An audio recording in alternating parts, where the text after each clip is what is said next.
We are live. Welcome back, ladies and gentlemen. I am your host, Blake Ruffino. This is Are You Serious Sports. We hope that you guys are making it a good one. We know that we are as well. Huge show in store for you tonight. Have we found LSU's first candidate for their head coaching vacancy? We will talk on that. Scott Woodward leaking stuff to the media and to some of the press. But I won't be fooled. You can't fool me, Scott Woodward. No, sirree.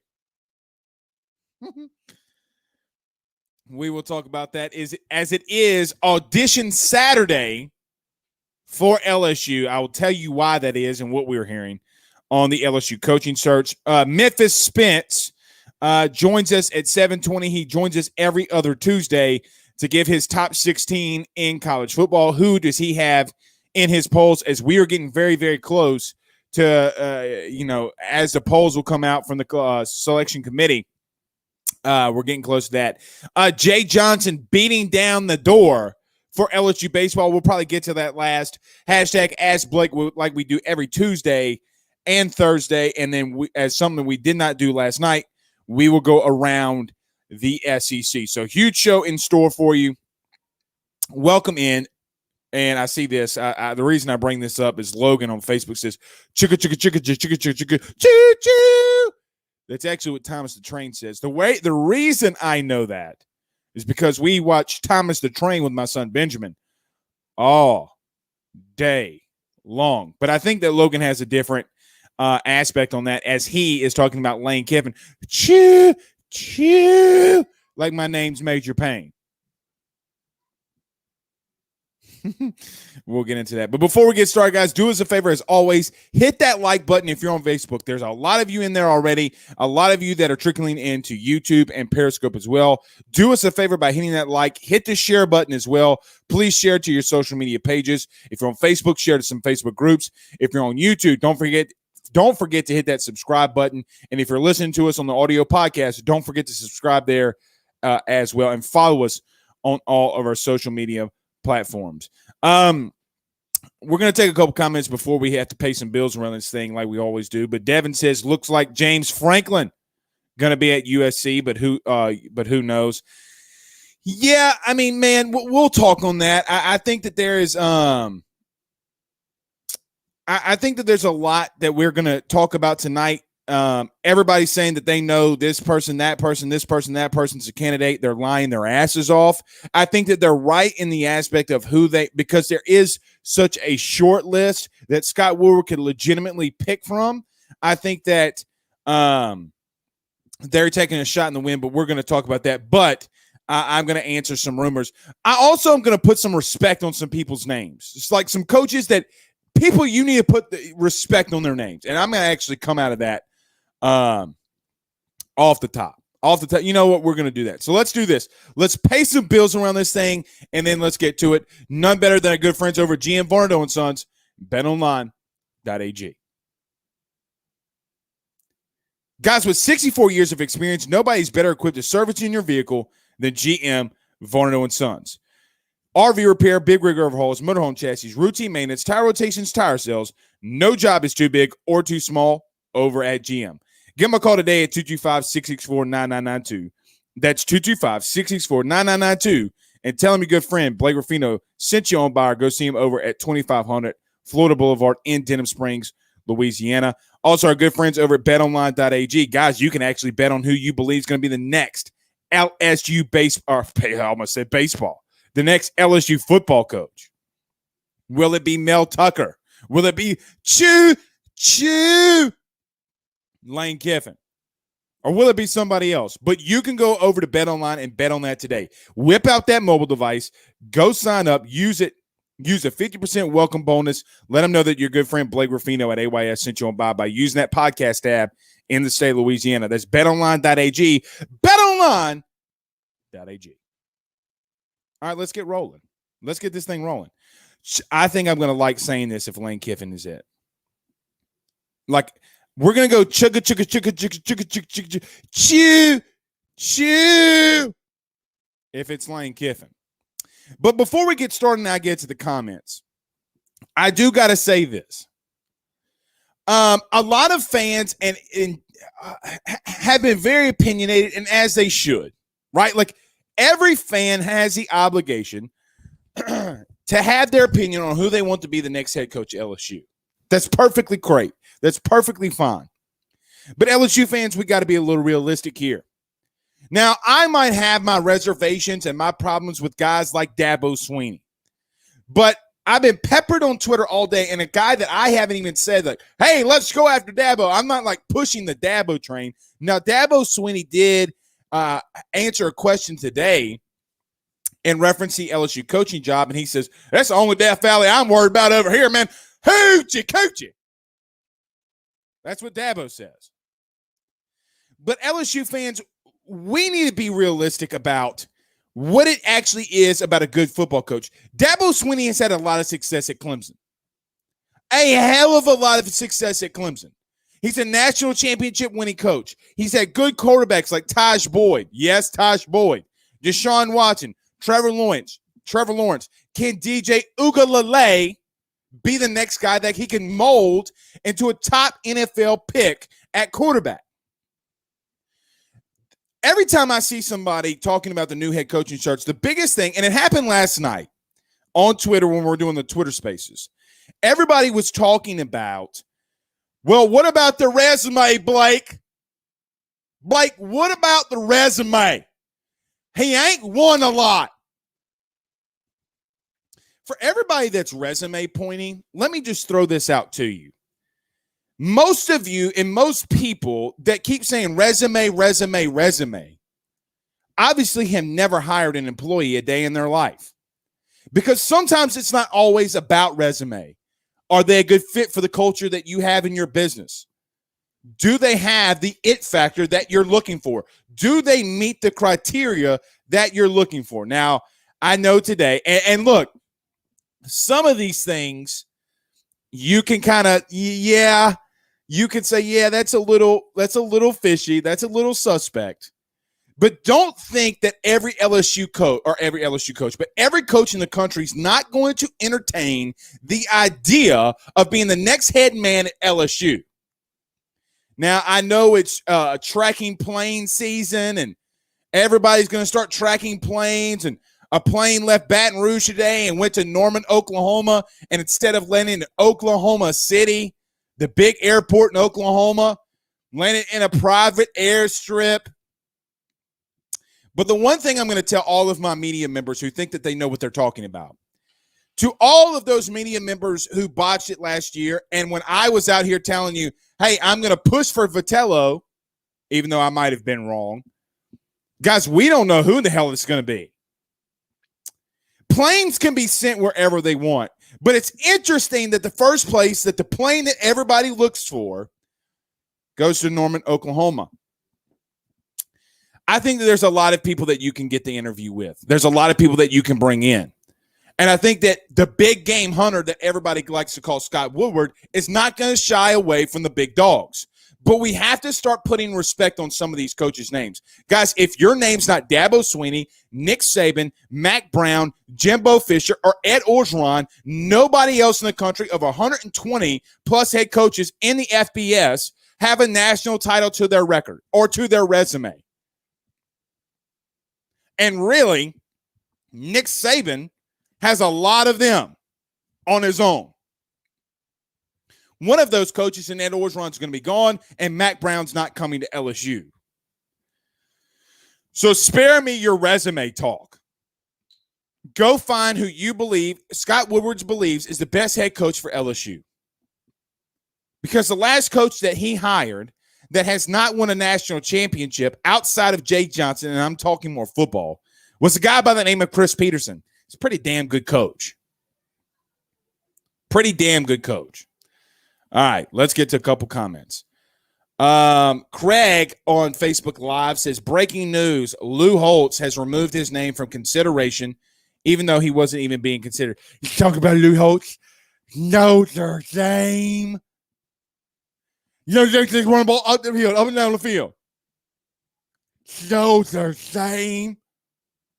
I would pay big money to see Lou Holtz say the word Mississippi. Like serious money to see Lou Holtz say, Mississippi. Lamar Williams says resume D's, and what he's really mean is resume D's nuts. Ha! Got him!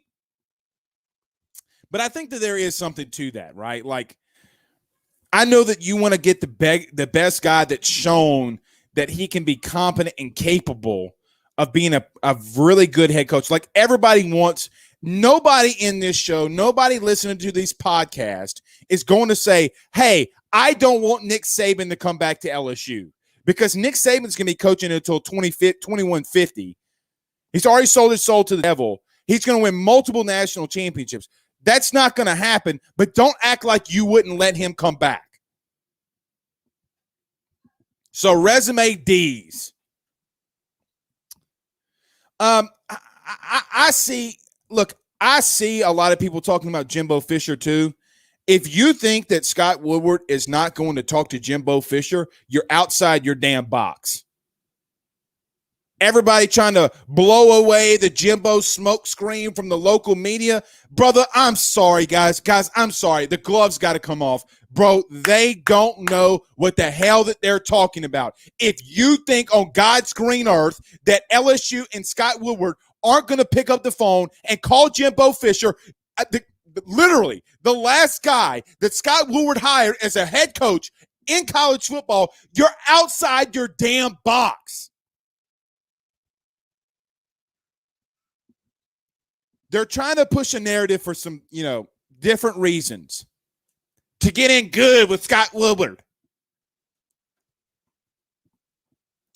Devin Staub says Billy Buttcheeks wouldn't mesh well in BR. And I'm assuming Billy Buttcheeks would be Billy Napier. Brian says it's too early to talk. Is it too early to talk about Mel Tucker? No, it's not. Luckily, we can't wait to see how the next few games go for him. He hasn't proven to win the big ones yet. And I think that this is why I'm talking about resume, right? Like in the opening monologue, I talked about it is Audition Saturday. Guys, I don't care what anybody says. Nobody on God's green earth is going to convince me that right now that USC is a better job than LSU. Guys, 2 years ago, you won a national championship, and that coach is fired. Fired. We all know the reasons why. It's not his resume that got him. It is a part of his resume that got him fired, yes, but it's not all of it. So this Saturday, when LSU goes up to Oxford, it is an audition for Lane Kiffin. Chugga, chugga, chugga, chugga.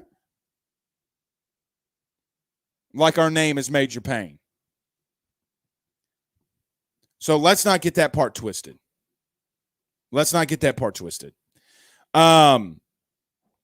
So there's a lot of coaches that they're going to go after. And look, we're going to be doing this every single night until the head coaching hire. And look, we got a lot of game that we need to talk about.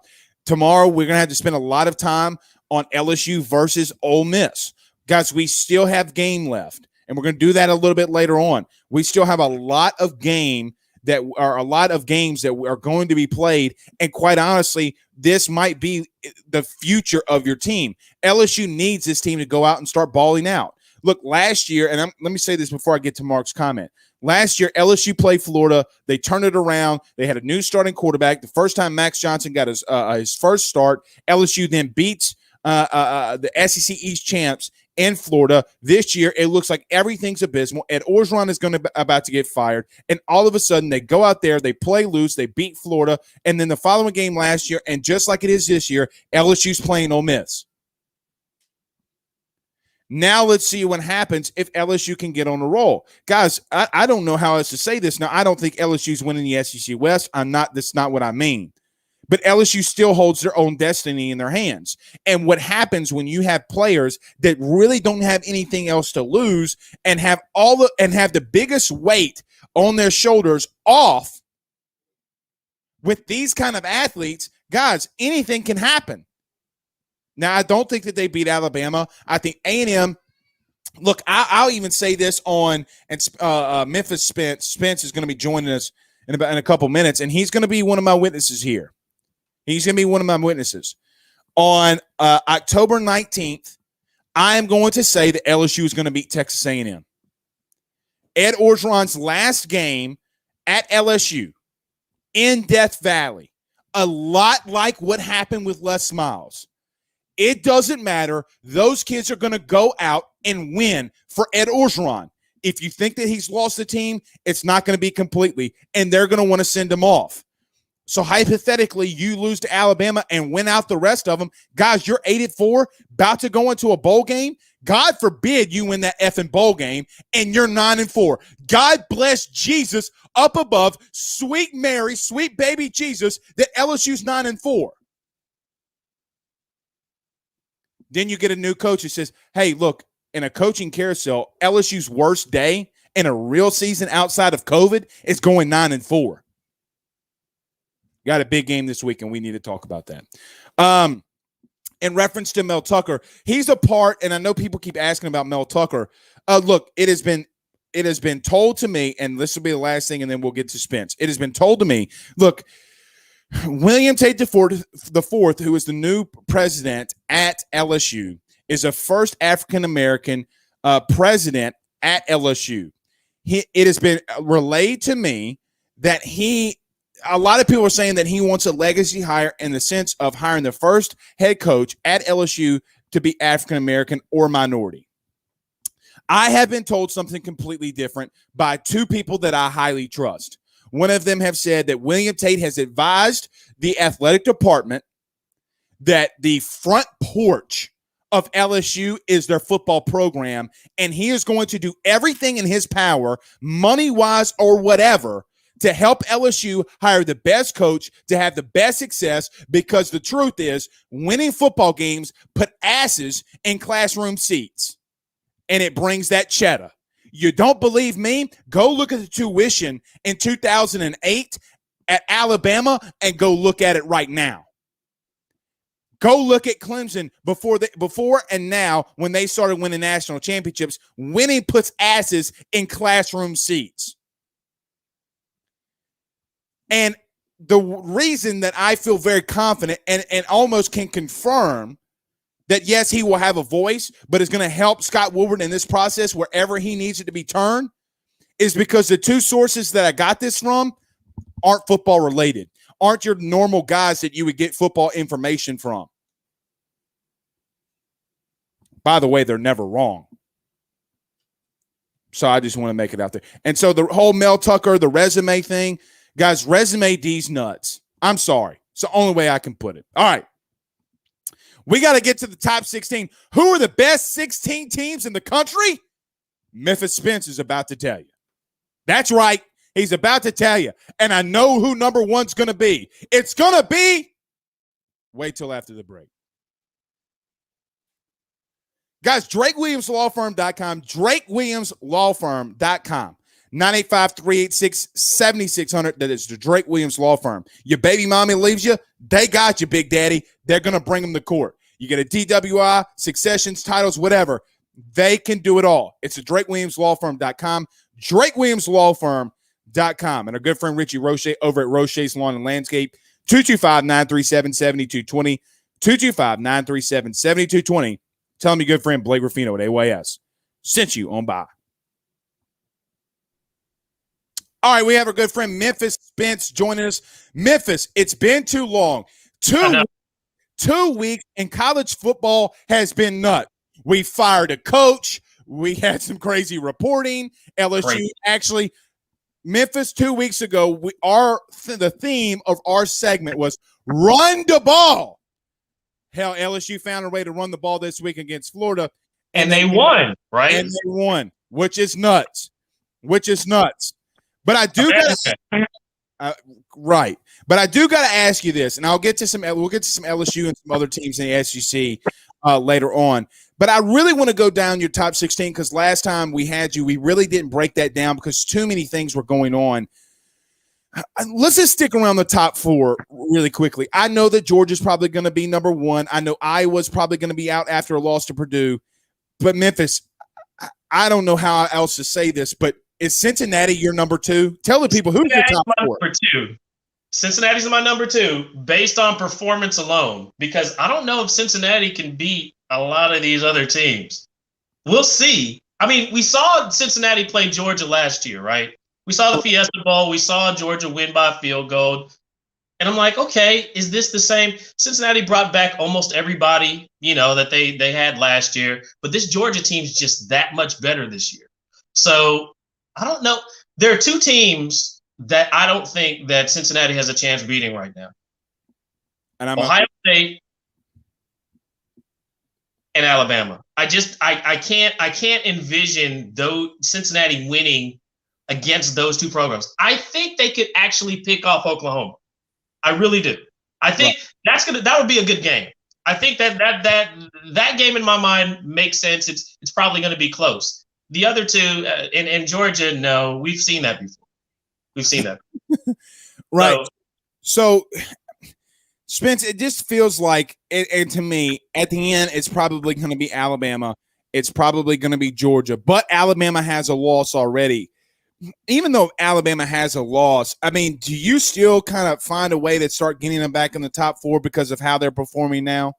Oh, yeah. I mean, we've seen this before. We've seen Alabama not go to the SEC championship and get in, right? All they had to do was win the rest of their games. They didn't go because, of their loss to whoever it was, Auburn or whoever. Right. But the College Football Playoff Committee said that's still one of the top 4 teams in the nation. And they weren't wrong. So Alabama always – a one-loss Alabama still gets in most years. You could say the same for a one-loss Ohio State. We've seen it with them as well. Those are the 2 teams that I don't – year in and year out, one loss doesn't hurt them, especially if it's early. And look, college football is still always chalky. And even though we've had some crazy games, even though we've had some crazy losses, it still always comes down to what feels like maybe not Clemson. There may be the one team out for 1 year. But it's going to be Alabama. It's going to be Georgia. But who do you – Oklahoma's still undefeated. And look, it kind of feels like Spence found a pulse with Caleb Williams, good googly moogly, and they found a running game. It's funny how that kind of works when your scheme changes up, just throwing it out there. We have the 4 teams right now, but is there anybody out of the top 4, in your opinion, that you're like, yeah, but – Penn State or Ohio State might be able to sneak their way back up in there. For example, if Ohio State just continues to clean the clock and they continue to wipe people out, do they find a way to yes. I hate to say this about Cincinnati because they're number 2 in a lot of people's polls, but do they find a way to get them the group of 5 out and put the chalky 4 back in? In my humble opinion, I don't think that this playoff was created for any non-Power 5 team to be in it. As a matter of fact, I really only think that this playoff was created for maybe 20 teams, and LSU is one of them. I mean, let's be honest. I mean, the top 20 teams in recruiting that are always there, that's really who this playoff was created for. Right. Right. I mean, it wasn't created for Boise State or Cincinnati or even Oklahoma State. Oklahoma State has had a great season, a fantastic season, but I don't even know if they'll let Oklahoma State in this thing. And the only way I can't, especially Mike Gundy, he's done a fantastic job. I think Mike Gundy is going to be up for some maybe a change here soon. He's a fantastic coach, but I don't think they're going to let Oklahoma State in this thing. Cincinnati and Oklahoma State, I have in my top 4 right now, based on, hey, they're undefeated. Oklahoma State walked into Texas, beat them, left with a sandwich, and I'm like, okay, well, you're cleaning up on your resume. If you beat Oklahoma, I don't see why you don't get in, other than the fact that you got Ohio State over here. You got Alabama over here. And the college football playoff, I'm a broadcaster. You're a broadcaster. You know what you're considering when you're putting people on. We want the ratings. We're selling advertising. That's really the bottom line here. And when they're making that decision, can we justify putting Alabama and Ohio State into this college football playoff over Cincinnati and over Oklahoma State, I think they get there. Now, maybe not Michigan, maybe not Michigan State if one of them go undefeated or something like that. But we've seen it before. We've seen Wisconsin, a 13-1 Wisconsin, get kicked to the curb for Ohio State. We've seen, other worthy teams. Baylor, poor Baylor. Baylor and TCU one year, they're like, hey, we have better records than everybody else. Sorry, Alabama's probably the team we want in there. Why would we want your, small fan bases? I know it looks good, but we're going to keep you out. So yeah, there's some nuance to this as well. And I think that those two teams, if Ohio State and Alabama lose again, then they're out. But in my mind, they're still in this until they have the second loss, because over the history of this college football playoff, those are the two teams that have gotten in without playing a championship game and with one loss. I know. It's an interesting dilemma. And look, these things are going to play themselves out. And I think that I do think because of the way Ohio State got beat down in Oregon, maybe if one of those Big 12 teams finds a way to win, maybe they do it. I mean, but it's a very interesting thing. And look, the playoff expansion committee or whoever meets on that, they want this. Like you're seeing flags being thrown on horseshit calls because they want the most chaos with one-loss teams. Like I'm watching the Iowa-Purdue game, okay? And I'm right. Man, in the first quarter, I'm like, bro, I might have played O-line my whole life, but that kid from Iowa ain't holding. Like that shit is like Bush League. And I'm like, man, and look, I'm not a conspiracy theorist. I don't sit up on YouTube and watch conspiracy theories on TikTok. Right. But good googly moogly, they got me thinking that, I'm just going to throw that out there. But look, Ole Miss is a team that gets a lot of traction. They do have the one loss to Alabama, but they do have somewhat of a favorable schedule going down. Now, they got LSU this week. God forbid, you don't know what team you're going to get from week to week, but they do somewhat have a favorable schedule moving forward for the rest of the season. If they're a team that runs the rest of the table, because look, you got Mississippi State. I mean, you got a down LSU. If they can win out with a Heisman Trophy winning quarterback, which everyone believes Matt Corral may be right now at this given moment, I mean, then what do you do? Do you keep a team? Because here's a hypothetical scenario, Memphis, that I play in my head. Say Alabama and Georgia go to the SEC championship game. Alabama gets beat. Do you leave another SEC team out? I mean, that's just a question I have. But where do you see Ole Miss right now presently?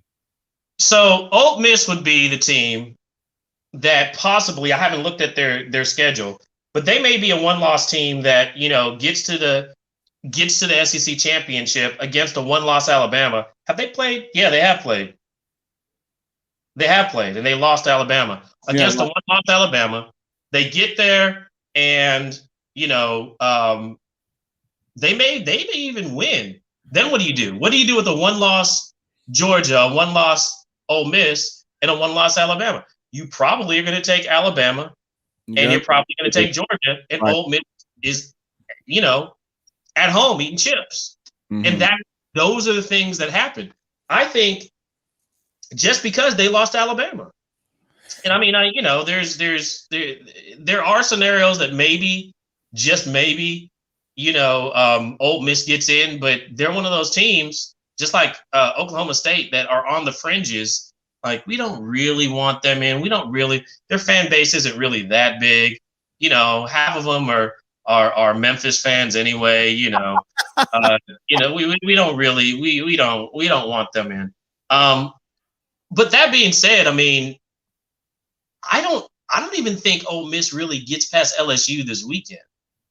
If LSU plays like they did against Florida and run the ball, it's funny. We were sitting there thinking, like, both of us, we were looking at the lines like, got a top 3 recruiting class, a top 4 recruiting class. There's nothing wrong with the actual personnel. Why aren't they running the football?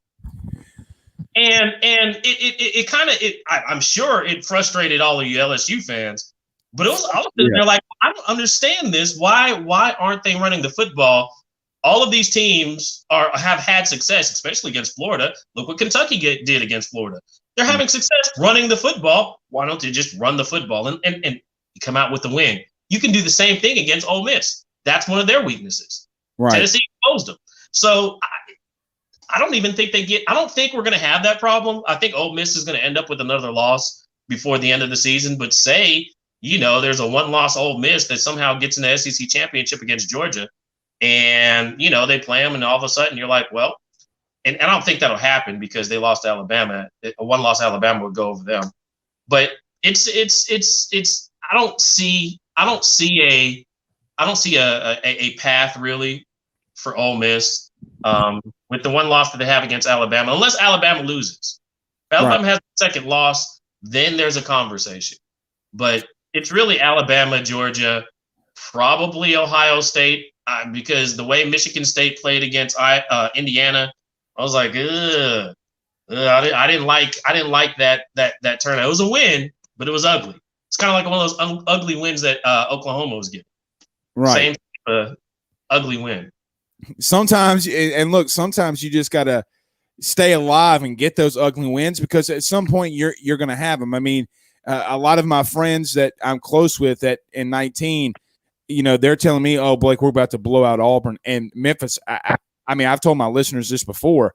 I mean, LSU only won 23-20. I'm like, listen, we're gonna beat Alabama. We're in a dogfight against Auburn just because of their front, and we'll go into a little bit of LSU and Florida. I'll get your thoughts on Dan Mullen really quickly, and then we'll get you on out of here. But when you see offensive line that has, when a team drops back 52 times and they only give up 2 sacks, and then everybody says that you can't run the football, I'm like, man, I know for a damn fact, because I've been in those trenches, it's harder to pass block one-on-one against a guy like I don't know, like a Will Anderson in Alabama. Like, that's tougher to me than just staying in front of him and hopefully my running back can find a hole. I think LSU gets back to what they were doing. They're going to run counters. They're going to run inside zone, inside, outside zone, run the RPOs off of it. And that's how they beat Florida. But let's take a look at Florida. A lot of Florida fans, look, they were 20th in the country on a lot of people's polls. I know you guys do the top 16. But man, how they have fallen. Spence, is Dan Mullen even on the hot seat after losing to a coach that literally just got fired? Maybe, and it's just maybe because they've been making these. They don't want to slip into the Texas/Tennessee bucket, or USC for that matter. You can get, or FSU, you can get behind on these contracts, and if you're raising, more than $20 million from your boosters to get rid of somebody and hire somebody else, and that happens every 3 years, it's not good accounting. It's not good math. No. And there are a lot of programs that, even Texas, which is one of the most prosperous, that are behind the 8 ball on a lot of these contracts. FSU's in the same situation. I think that Dan Mullen at least gets another year, because I mean, they were just in the SEC championship game. Ago. Yeah. But I think this is a year of reprieve. He gets another year. If he's not, truly competing for a SEC championship, then maybe they make a move. I don't think he's on the hot seat just yet. I think we do have one fan question for you right here, and I thought it was Daniel Glenn asked, #AskMemphis. Odds on Miami, Nebraska, Arizona State. I don't think the only reason he put in Arizona State because of the things that are around Herm and that program. But we'll leave that one out for now because they're not going to fire him off of performance. And Florida State jobs coming open this year. Are there any things that you're hearing around those jobs possibly opening up? Miami, maybe. You hear something. I know that look. It's like, I got to be careful here. I know that look. Miami is that's a definite maybe. There's even it's interesting because Orgeron might actually end up there. Seriously, Orgeron might end up in Miami. Don't tell me if that happens. I'd be like, well, because And I don't know how you feel about this, Blake. I know he has to. I know there were some personal things. Mm-hmm. I don't know if you're closer to the situation than I do. I don't know if he covered up rape. Maybe he did. I see that going around. Maybe he did. If he did, he has to go. Mm-hmm. The personal things, though, in my opinion, sometimes you can forgive that stuff, especially when you have a national champion. There are only a handful, maybe 5 coaches that have won a national championship that are still coaching. Right. It's hard to replace that. It's always who are you going to get to replace this guy, and what your expectations are for the person. If you expect to be back in the national championship game very soon, that's probably not the case. It took Orgeron a few years to get back there. Nobody's going to come in, plug and play, be back, in a national championship game day one or year one. Maybe year 3, but not year 1. I don't know who this is going to be. Woodward's going to earn his money. Oh, no doubt. No doubt. He's going to earn his money right here. And he hires guys that win national championships. So, I think that it's going to be a really tough time replacing Ed. He was a guy that really fit the culture there. I know there was some bad blood between him and the media there. I understand that, and I understand where that may lead in terms of the writing and everything else. But he's going to be very hard. But I am hearing a little bit of a noise about Jimmy Sexton. Well, here's something interesting that Jimmy Sexton is the agent for almost all these guys, right? Correct. Almost all these guys. The only guy that's actually in the picture right now that Jimmy Sexton's not the agent for is Neil Cornish or Mel Tucker, and Neil Cornish is his agent. But Jimmy Sexton's in for Lane Kiffin, Jimbo Fisher, all those guys. And of course, Sexton, you probably know this too.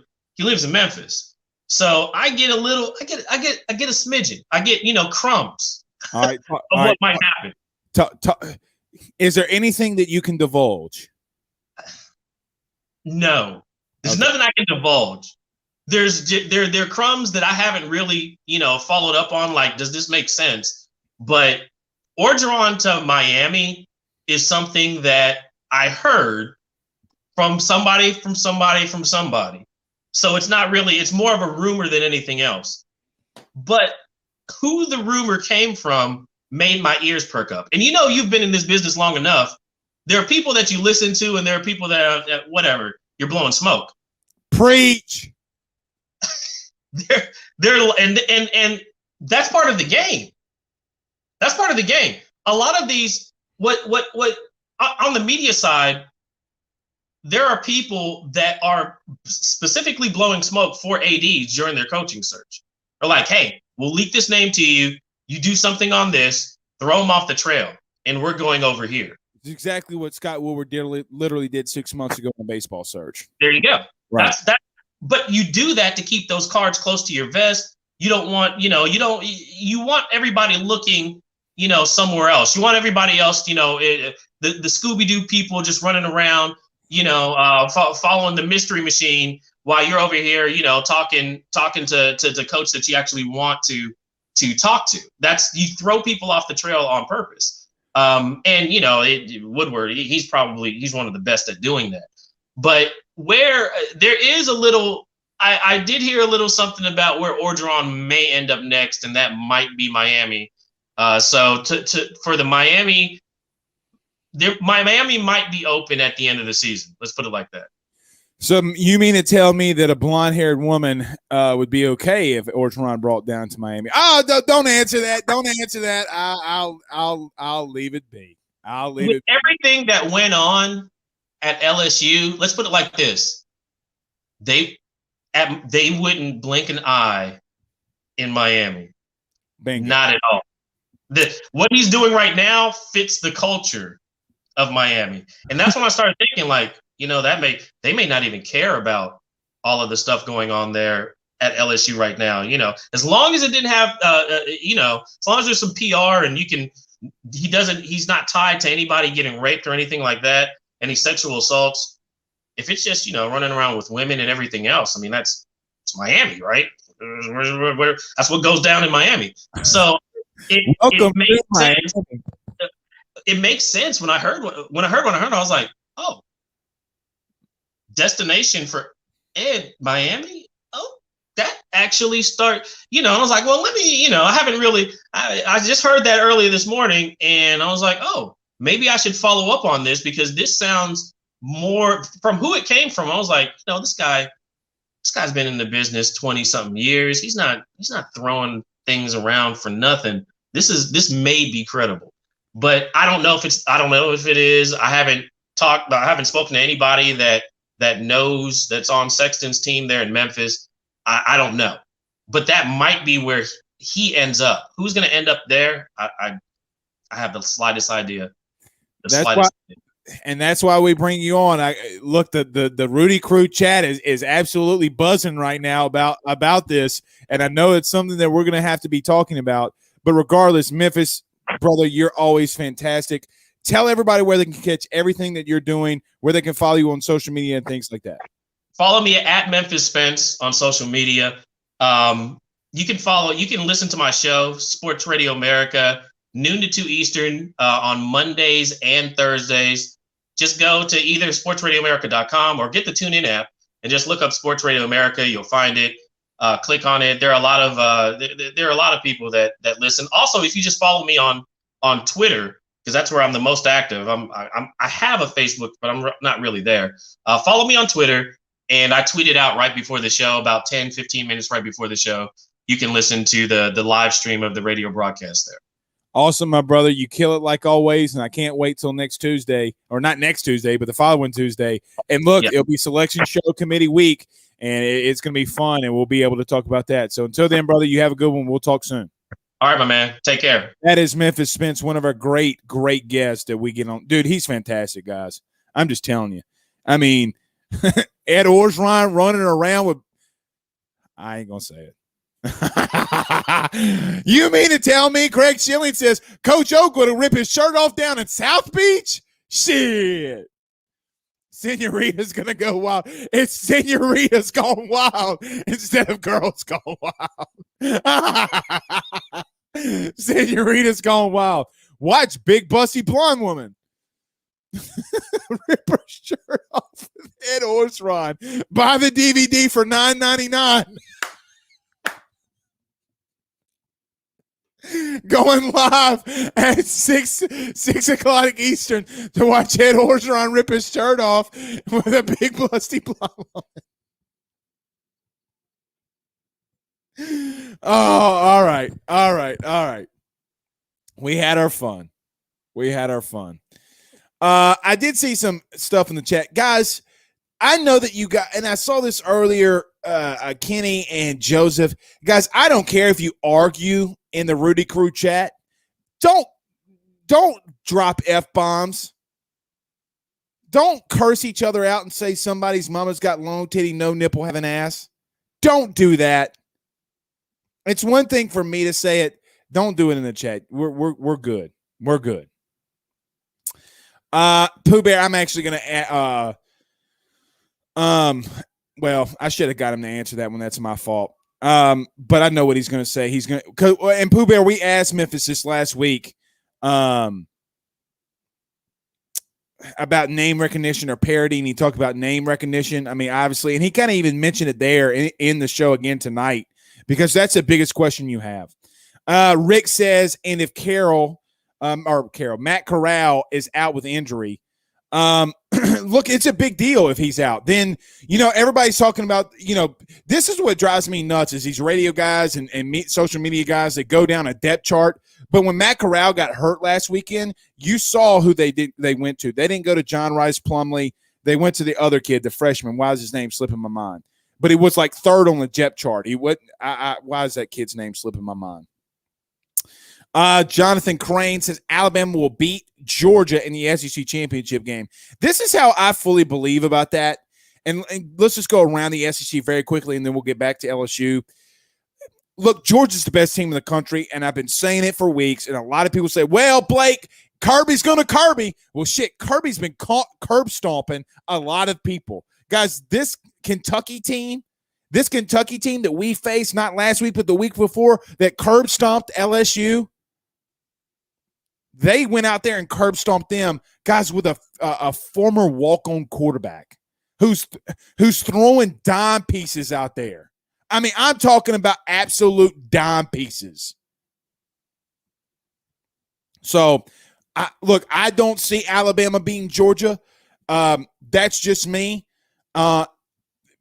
I could be wrong there, but I think if Alabama does find a way to beat Georgia in the SEC championship game, I think both of those teams split. I can't see Nick Saban and Alabama beating Georgia twice. I know Nick's the GOAT. I just right now visually with that defense, I can't see it. That Georgia defense is going to shut that running game down. Now, I think Alabama's going to score more points on Georgia than any other team that we see this season, but that's neither here nor there at this given moment. They need to come out there with a win. On the flip side of that, though, can Stetson Bennett IV be the guy that leads Georgia to a national championship if JT Daniels is injured for a long period of time? Can he go out there and beat Alabama? I don't know that. So we'll see. Look, we got Tennessee and Alabama this week. They're going to curb stomp Tennessee. There's not really a lot of parity there. I think that the biggest game in the SEC this week is obviously going to be LSU versus Ole Miss, because I think that the whole, we're not talking about it right now, but I think come tomorrow, and be on the lookout for this, and during the entire broadcast, they're going to talk about Lane Kiffin to LSU. It's coming. It's coming. I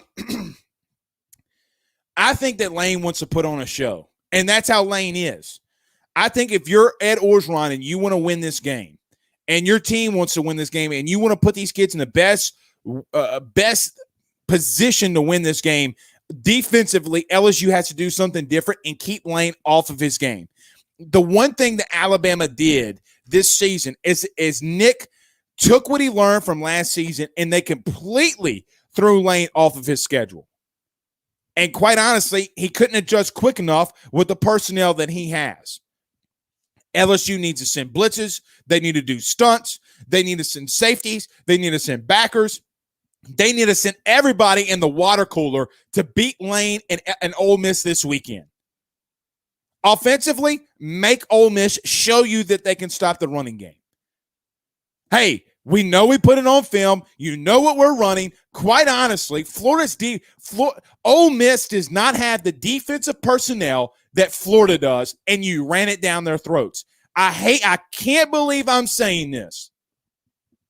I cannot believe I'm saying this, but I believe in this game for LSU to win, they got to go a little less miles on that ass, and let's run it down their throat. Hey, you want to start and look, Ole Miss is going to be preparing for this counter run game all week long. We know that. It doesn't take sourcing to know that. They are working on that all day long. And I'm telling you what that's going to set up. It's going to set up Max pulling it, and they're going to run the RPO off of it.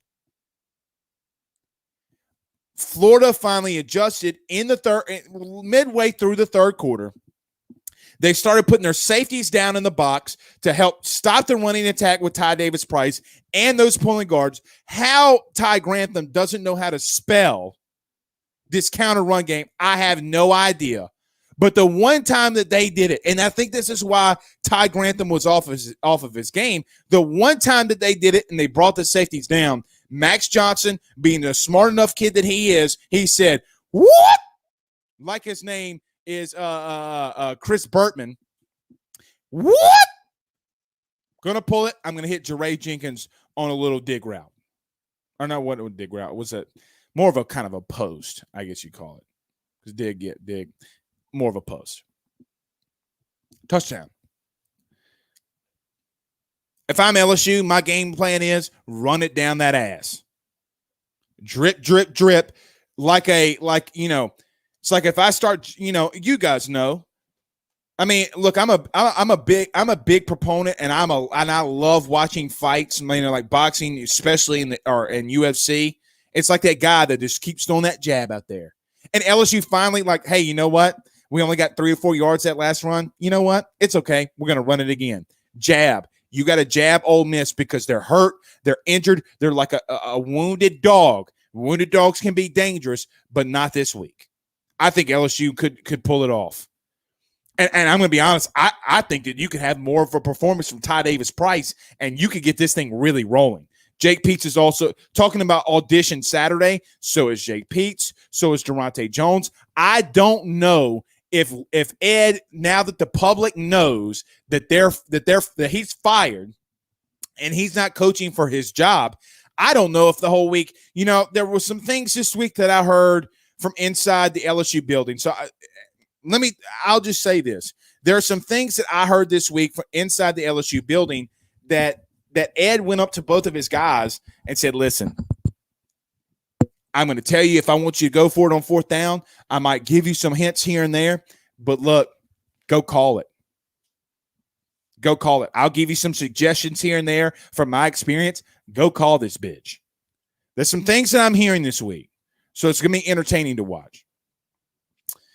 Justin says, I told you about my nightmare on the show, Blake Coach O to Miami. Look, Memphis is a very well-sourced individual.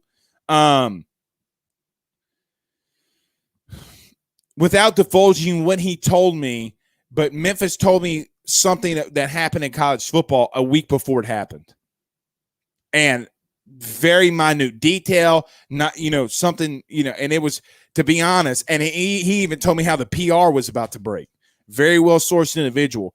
And he even elaborated to this in saying that Ed to Miami is something that's whispered. It could be a smokescreen, but we'll see. And he even put that. He's just giving you a tidbit that he hears. Rick says, let Peets and Jones loose. That's something that I am hearing. I'm being dead honest. I mean, guys, we don't have to hold anything back now. I mean, there's some things that I'm going to hold back to help this team. I don't want it to get out, and because Lane Kiffin hires guys to watch LSU, the opponent's radio shows during the week. Did y'all know that? He has GAs and things like that to watch local radio shows. So when Blake, tell me about this. Sometimes you got to throw people off the trail. Kenny says his defense are always suspect. Who is that? You talking about Ty Grantham? Talking about Todd. Let's see. Stephen Miller says, my God, I love to walk out of Vaught Hemingway Stadium a winner on Eli Manning night. Yeah, that's something that we're not talking about. God forbid, Stephen, if somebody stumbles too. You know what I mean? Like, if Matt Corral is going back for a pass and he stumbles and LSU wins the game off of that, God. And look, parity always comes around like that in college football. Jacob Marshall says control the clock is key. Yeah, and that's what Alabama did early. Guys, Alabama ran the ball down their throat, and that's how they controlled Lane Kiffin in this passing attack. They kept it. Look, outside of going, and Alabama already has 3 down linemen, but they still always rush 4. They gave them different looks. And look, I don't know if LSU doesn't come out 3 down linemen. Did it against Mississippi State. Look, you got to throw. Ed's got nothing to lose. They're going to pay him his money. I mean, and look, even in his press conferences, he's like, he's looser than a newborn stool right now. Jamie says, no toss dive, please. And he's not, guys. Come on. Roger says, to Miami could be good. He could help them shake back. Guys, if you need somebody to rebuild your program, there's nobody better than Ed Orgeron. I just don't know. I just don't know if Ed has a PR behind him right now that Miami can make that pull. It's hard for me to see that. Ed said that I'm taking the year off. He also said last week when I told you he was lying his ass off, I gave you as many hints during the week that guys, I came on this show last week and basically was trying to tell you without telling you. I came on here Monday. I came on here Tuesday. I came on here Wednesday. I came on here Thursday and told you Ed Orgeron's lying when he says that he hadn't spoke with Scott Woodward. You all know that to be fact. And look, I can go back in archives and we can go. People say, I say this tonight and people are going to hit my DMs saying, Blake, you never said that. And then I'll have to go say, hey, can you go look at this time during the show of last week? So Ed has lied, and it's coach speak, guys. I mean, come on. Kenny said Kiffin, I meant talking about the defense. Yeah. Brandy Blake says, it's me. I'm Lane's mole. Ha, ha, ha. Totally kidding. No, the thing is you're not totally kidding. All right. I see Pooh Bear has a comment. Now, I'm going to read this to myself very quickly because I see some inappropriate numbers in here. All